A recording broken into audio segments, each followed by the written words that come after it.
শুনবানি সুন্দর কাহিনী, আরো শুনবানি সুন্দর কাহিনী।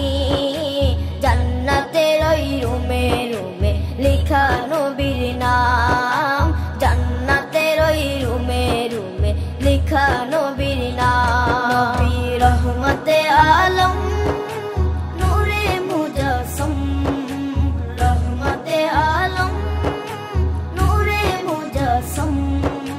সাহাবীরা আতর বানায় ওই নবীজির ঘাম, সাহাবীরা আতর বানায় ওই নবীজির ঘাম। সাহাবীরা আতর লাগায় ওই নবীজির ঘাম, সাহাবীরা আতর লাগায় ওই নবীজির ঘাম। ও স্তনে হান্নানা একটা খেজুর গাছের নাম।